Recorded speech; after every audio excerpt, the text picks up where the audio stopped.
சப்பாத்தி, பரோட்டா, ரோட்டி, அப்புறம் variety rice, sambar சாதம், ரச சாதம், தயிர் சாதம், இது எல்லாத்துக்குமே நச்சுன்னு செட் ஆகிற மாதிரியான ஒரு ரெசிபியை இன்றைக்கி நம்முடைய சலிமா சமையல் சேனலில் பார்க்க போகிறோம். அதுக்கு முன்னாடி நம்முடைய சேனலை சப்ஸ்கிரைப் பண்ணாதவங்க சப்ஸ்கிரைப் பண்ணிடுங்க.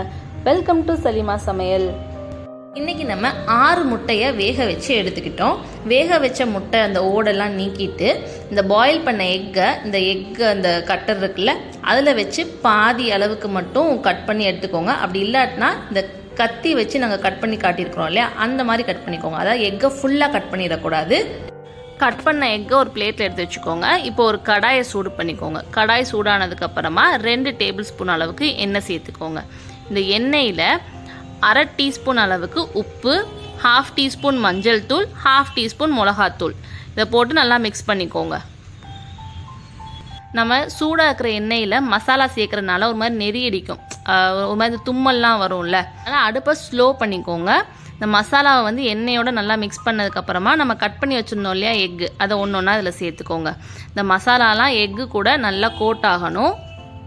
பாயில் பண்ண எக்கை இந்த மசாலாவில் 2 நிமிஷத்துக்கு பொரிச்சு எடுத்துக்கோங்க. இந்த முட்டை கூட மசாலா நல்லா கோட் ஆகி இந்த முட்டை லைட்டாக ஃப்ரை ஆன மாதிரி இருக்கும். அப்போது நம்ம அடுப்பை ஆஃப் பண்ணிவிட்டு முட்டையை எடுத்து தனியாக வச்சிடலாம்.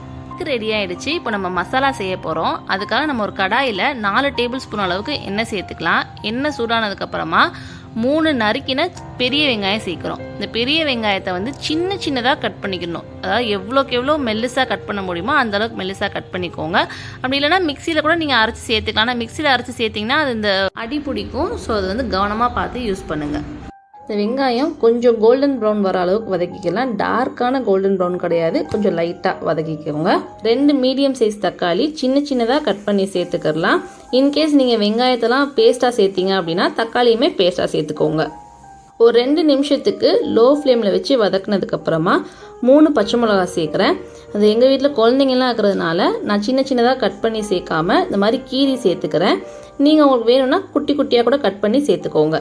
இப்போது 1 ஸ்பூன் அளவுக்கு இஞ்சி பூண்டு பேஸ்ட்டு சேர்த்து பச்சை வாசனை போகிற அளவுக்கு நல்லா வதக்கிக்கோங்க.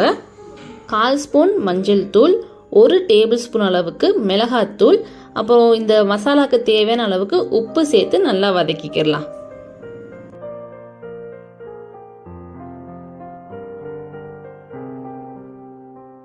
ஒரு டேபிள் ஸ்பூன் அளவுக்கு மல்லித்தூள் சேர்த்து பச்சை வாசனை போகிற அளவுக்கு வதக்கிக்கோங்க. இந்த மசாலாலாம் சேர்த்து நம்ம இந்த வெங்காயத்தை வதக்கும் பொழுது லைட்டாக அடி பிடிக்கிற மாதிரியும் இருக்கும், கொஞ்சம் ட்ரையாகவும் ஆகும். அதனால அடிக்கடி கிளறிட்டே இருங்க, அடி பிடிக்க விட்டுறாதீங்க. இப்போ இந்த பச்சை வாசனைலாம் போனதுக்கப்புறமா 200 ml அளவுக்கு தண்ணி சேர்த்துக்கலாம்.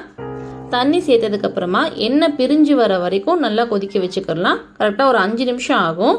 அடுப்பை லோ ஃப்ளேமில் வச்சு கொதிக்க வச்சுக்கோங்க. இடையில மட்டும் கிளறி விட்டுக்கலாம். இப்போ எண்ணெய் நல்லா பிரிஞ்சு வந்ததுக்கப்புறமா 1 டீஸ்பூன் அளவுக்கு சீரகத்தூளும் 1/2 டீஸ்பூன் அளவுக்கு கரம் மசாலாவும் சேர்த்து இதையும் பச்சை வாசனை போகிற அளவுக்கு கொதிக்க வச்சுக்கலாம்.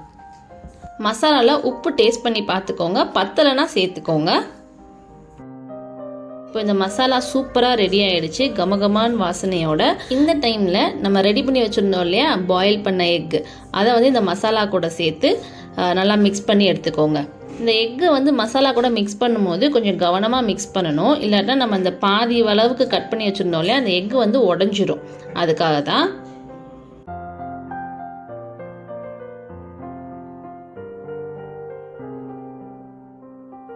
லாஸ்ட்டாக கொஞ்சமாக மல்லி இலையை சின்ன சின்னதாக நறுக்கி இந்த மசாலா கூட சேர்த்துக்கலாம். இது கூடவே ஒரு டேஸ்ட் அண்ட் ஃப்ளேவருக்காக ஸ்ப்ரிங் ஆனியன் சேர்க்குறோம்.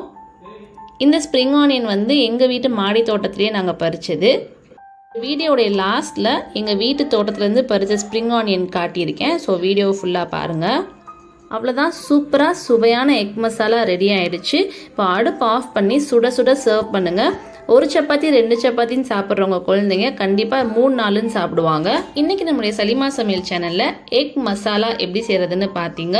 உங்களுக்கு இந்த வீடியோ பிடிச்சிருந்ததுன்னா நம்மளுடைய சேனலை சப்ஸ்கிரைப் பண்ணுங்கள். உங்களுடைய ஃப்ரெண்ட்ஸ் அண்ட் ஃபேமிலிக்கும் ஷேர் பண்ணி சப்போர்ட் பண்ணுங்கள். நம்மளுடைய வீடியோவை நிறைய பேர் பார்த்துட்டு இருக்கீங்க, ஆனால் ஒரு சிலர் மட்டும்தான் லைக் பண்ணுறீங்க. ஸோ பார்க்குற எல்லாருமே லைக் பண்ணீங்க அப்படின்னா அது எங்களுக்கு ஒரு பெரிய மோட்டிவேஷனாக இருக்கும். நீங்கள் ஒரு வீடியோவை லைக் பண்ணும்பொழுது தான் உங்களுக்கு அந்த வீடியோ வந்து பிடிச்சிருக்கா இல்லை வேறு ரெசிபி ஏதாச்சும் ட்ரை பண்ணலாமான்னு எங்களுக்கு ஒரு ஐடியா கிடைக்கும். ஸோ அதுக்காக தான். இது வந்துட்டு எங்கள் வீட்டு மாடி தோட்டத்தில் கட் பண்ண ஸ்ப்ரிங் ஆனியன். இந்த ஒரு பெரிய வெங்காயத்தை வந்து மண்ணுக்குள்ளே ஊண்டி வச்சுருந்தோம். அது எப்படி ஊண்டி வைக்கணும்னா, அந்த பெரிய வெங்காயத்து மேலே வந்து அந்த வேர் மாதிரி இருக்கும்ல, அதை வந்து மண்ணுக்குள்ளே ஊண்டி வைக்கணும். அந்த அடிப்பகுதி வந்து மேலே வர மாதிரியான ஊண்டி வச்சுக்கிட்டீங்க அப்படின்னா இந்த மாதிரி அழகு போல் வீட்டிலேயே முளைச்சி வந்துடும். சமையலுக்கு தேவைப்படும் பொழுது நம்ம வீட்டு மாடி தோட்டத்திலேயே இந்த மாதிரி சின்ன சின்ன விஷயங்கள்லாம் ஃப்ரெஷ்ஷாக யூஸ் பண்ணிக்கிறலாம். Happiness is homemade.